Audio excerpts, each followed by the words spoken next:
বন্যা কবলিত ফেনী, নোয়াখালী, কুমিল্লা সহ কয়েক জেলায় রাত থেকে বৃষ্টি হওয়ায় ভোগান্তি বেড়েছে বানভাসী মানুষের। নদ-নদীর পানি কমতে শুরু করলেও নিম্নাঞ্চলের অনেক এলাকা নতুন করে প্লাবিত হয়েছে। নোয়াখালী কোম্পানিগঞ্জে পানির তোড়ে মুছাপুর সুইচ গেট ভেঙে গেছে। এতে প্লাবিত হচ্ছে কুমিল্লা ও নোয়াখালীর কিছু এলাকা। যেসব এলাকার পানি কমেছে সেসব এলাকার ঘরবাড়ি ও রাস্তাঘাটের ক্ষতচিহ্ন ফুটে উঠেছে। বিস্তারিত জানাচ্ছেন ফাহিম মোনায়েম। ভয়াবহ বন্যায় পানিবন্দী দুর্গম এলাকার বহু মানুষ এখনও আটকে আছেন। দিনরাত জীবন বাজি রেখে তাদের উদ্ধারে কাজ করছে স্বেচ্ছাসেবী সংগঠন, শিক্ষার্থী ও সাধারণ মানুষ।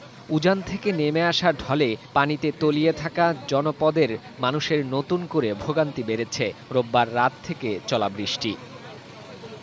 ফেনীর পরশুরাম, ফুলগাজী আর ছাগলনাইয়া থেকে পানি নামায় বেরিয়ে আসতে শুরু করেছে ক্ষত। প্রত্যন্ত এলাকায় দেখা দিয়েছে ত্রাণ সংকট। অবশ্য পানি নেমে যাওয়ায় ঢাকা-চট্টগ্রাম মহাসড়কে যানজট চলাচল শুরু হয়েছে সীমিতভাবে। জেলা প্রশাসনের হিসাবে এখন পর্যন্ত ৩০,০০০ মানুষকে উদ্ধার করা হয়েছে।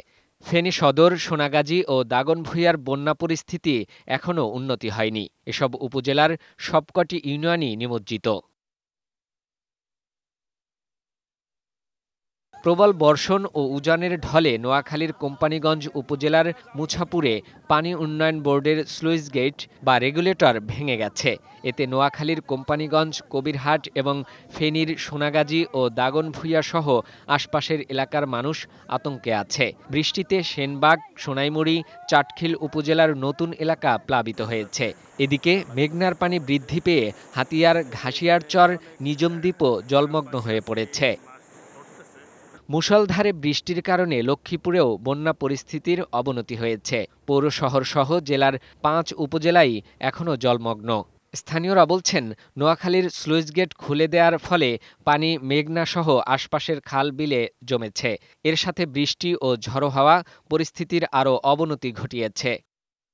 বন্যা পরিস্থিতির অবনতি হয়েছে কুমিল্লাতেও। নতুন করে তলিয়েছে ব্রাহ্মণপাড়া এলাকা। পানিবন্দী অবস্থায় আছেন এই অঞ্চলের লক্ষাধিক বানভাসী মানুষ। চৌদ্দগ্রাম, বুড়িচং ও লাঙ্গলকোটের পরিস্থিতি কিছুটা ভালো হলেও লাকসাম, মনোহরগঞ্জ এখনও জলমগ্ন। নৌযান নিয়ে বিজিবি সহ অন্যান্য বাহিনী ও স্বেচ্ছাসেবীরা প্লাবিত এলাকার মানুষদের উদ্ধারে কাজ করছে। জেলা প্রশাসনের হিসেব মতে জেলায় ৭.৫ লাখ মানুষ পানিবন্দী আছে।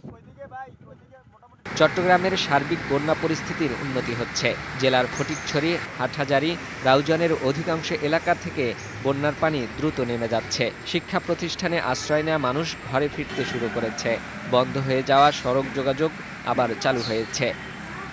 বৃষ্টিপাত না হওয়ার কারণে মৌলভীবাজারে বন্যা পরিস্থিতির অনেকটা উন্নতি হয়েছে। কমলগঞ্জে ধলাই নদীর পানি বিপদসীমার নিচে প্রবাহিত হচ্ছে। ভেসে উঠছে রাস্তাঘাট, ঘরবাড়ি ও ফসলের ক্ষতচিহ্ন। ফাহিম মোনায়েম, বৈশাখী সংবাদ।